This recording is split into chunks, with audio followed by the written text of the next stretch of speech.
Okay, so I've been doing a few videos on live looping capabilities in the new MPC 3.0 update, and I've had a few comments from folks along the lines of, didn't the MPC already have a looper? Hasn't it had a looper for a long time? The answer is yes, it did have a looper. It still has that looper. It's limited in a lot of ways that I think the new arranger window kind of opens up.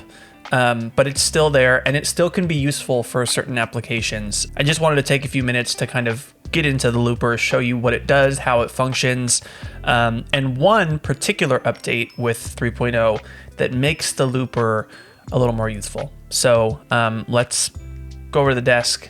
I'll show you what I'm talking about. All right, so let's get right into this. In order to access the looper in MPC, just go to your main menu and there's an icon that says looper. I've moved it for easier access. That way, if I'm in my arrange window and I want to get there quickly, I can hold menu and hit the corresponding pad and be in my looper. But here it is. It hasn't changed too much from the previous version of MPC before 3.0, but it has changed a little bit, and we're going to talk about that. So before we get started, let's take a quick tour of the looper itself, talk about what all the functions do, and talk about where it lives within the kind of hierarchy of track organization, if you will. So first thing you want to do on your looper is obviously set your input. I'm just going straight into input 1 via a direct box, my guitar, directly into the MPC, no amp modeler or anything like that. And then you tell it if you're going stereo out or mono out. In my case, I want to go mono in, stereo out. That's fine. So this part is a little different than how things are organized in MPC 3.0. You can put inserts on your looper, which is really nice. Like I have an amp sim here, so I'm running my guitar into the looper with an amp sim, a really subtle chorus, and a reverb. And I could actually add one more if I wanted to kind of get the tone I want out of my guitar. But as far as I know, even though you can put inserts on, you cannot route the looper to effects returns like reverb and delay returns or submixes. It kind of lives on its own outside of that ecosystem and just runs to your master output, but you can put these effects on it. I'll show you how you can get it into your mix ecosystem later, but for just recording and jamming, this is what you got. It's where you're going in, mono or stereo out, and then you get 4 inserts. So here's what this sounds like. Tap this button right here to monitor yourself going from off to in. And now I can hear my guitar, right? And just for those of you who are interested, this is what my amp sim settings look like. I pretty much always use this. It's the warm combo. Because I'm going direct in, there's no preamp or anything, so I have to crank my drive and output. And I put a little soft clipping on there to just give it a little grit, just a tiny, tiny bit of life. I think it sounds pretty good. This is a 2-voice chorus on this preset called Nice One. It's very subtle. You almost don't notice it, but I think it helps give the guitar a little dimension. And then lastly, I have a reverb here. Large chamber is the preset I went for, and the mix way down to 15. I think it sounds pretty good. So yeah, all of that exists within the looper, which is great. So over here, you determine how many bars you want to record for. I was just recording for 2 bars. And this option is really interesting. This is sync. Disclaimer here, I always use sync. I want my looper to sync up with the drums that I've programmed in MPC. That's what sync does. It makes it so that if I hit record while the beat is playing, it will not start recording until the nearest downbeat. So if I hit record right here, now it starts recording.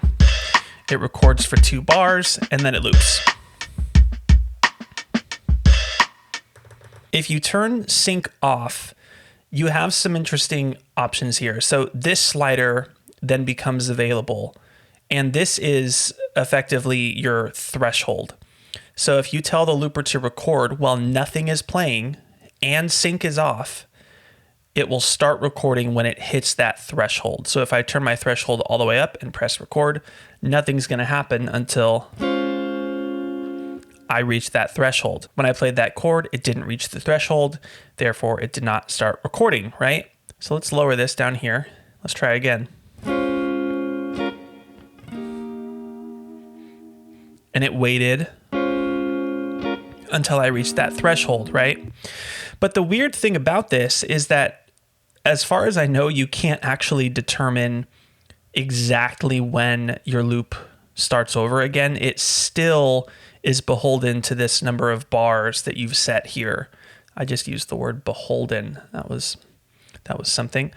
So even when I'm in threshold recording, I'd like the ability to start overdubbing exactly when I hit this button, but that's just not how this thing works. It just records when you hear the threshold start, and then just keeps going. Even if you press record, it still waits until the end of that predetermined bar length.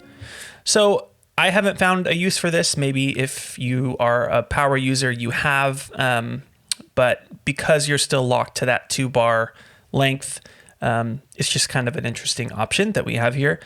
And then the other weird thing about sync being off, let me clear this out real quick, is if sync is off and I'm playing my beat, now it starts recording instantly when I press record.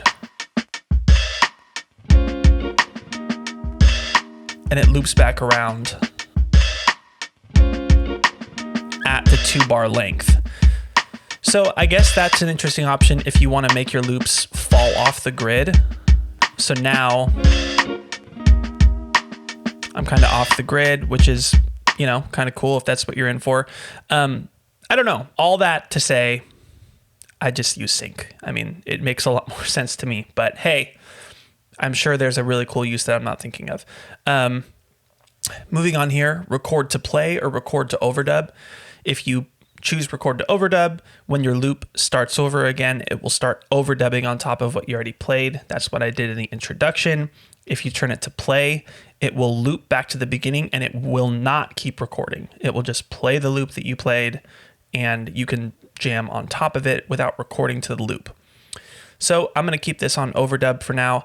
And then we have some options here down at the bottom. Obviously record starts and stops your recording, play plays and pauses your loop. And then for replace, reverse, and clear, I'll demonstrate those really quickly. So let's play our song. We're in sync.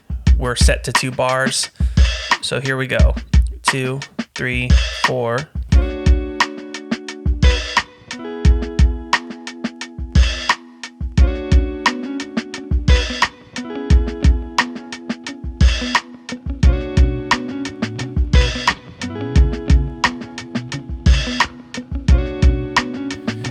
So I turned overdub off. This is what our beat sounds like. And if I hit reverse, when it gets to the end of the loop, it'll play back in reverse. And even if you turn that off, it plays all the way back in reverse until it starts over again. Kind of an interesting effect. And then if I hit replace, it will continue to play the loop that I recorded, but it will replace it with any audio that I play. So our loop is continuing to play back, but it's recording my new signal, which incidentally is nothing. And then clear obviously clears everything in your looper, and you can hit record again to start over. And one important thing to note here is if you record into the looper, if you build something from scratch in the looper, undo and redo do not apply to the looper. And even if you save your project and close it, when you come back to it, this loop will not be here. So this loop is a temporary thing. It only exists as long as you're in the open project playing with the looper. But if you clear it, there's no way to get it back. And if you close your project, there's also no way to get it back. Which leads me to my next point, which is really kind of a cool improvement in MPC 3.0. So let's make another loop. All right, so I've built that loop again, and this is new. So before you could export your loop, but you would have to export it to a pad within a drum program. But they've changed that to export to track, which I think is a lot more helpful. Now, I don't have a free audio track in my project, so there's nothing that I can export to. So really quickly, let's go back to our arranger. Let's just make an audio track, and then let's go back to our looper and hit export to track, and now I have audio 1. So I exported this into my arranger. I can clear out my looper, go back to my arrange window, and there's my loop that I recorded. And now that it's printed to an audio track, I can take advantage of all of the mix options like sends, returns, submixes, all of that cool stuff that doesn't apply to the looper. And crucially, I can save this project now and come back to this idea when I want to keep going on this. So advantages and disadvantages of the looper. The advantage, obviously, is that, like I demonstrated, you can come up with ideas as fast as you can play them. I mean, it just overdubs again and again and again. I think it's unlimited overdubs, if not just an insane amount of overdubs. But if that's how you like to loop guitar, just building layer by layer, and you don't want to have to, in between parts, select the next track and record enable it, this is a cool way to go. Obviously, the disadvantage is you don't have individual control over those parts because they're all on one single audio source. But, you know, maybe that's worth the trade-off to you. The other disadvantage is you don't have the flexible routing options that you do with a regular audio track, but the ability to export this to a track, I think really helps us out in that case in 3.0. So if you use the looper in MPC, if you have any tips and tricks that I'm not aware of, or if you actually know how to do something that I said that I couldn't figure out how to do, leave a comment. Please let me know. But yeah, I've been having some fun with this, just coming up with really fast ideas. Hopefully you can too. And yeah, thanks for sticking around for another one of these. I hope you have a wonderful week. I hope you make a lot of music, and I will catch you on the next one. Cheers.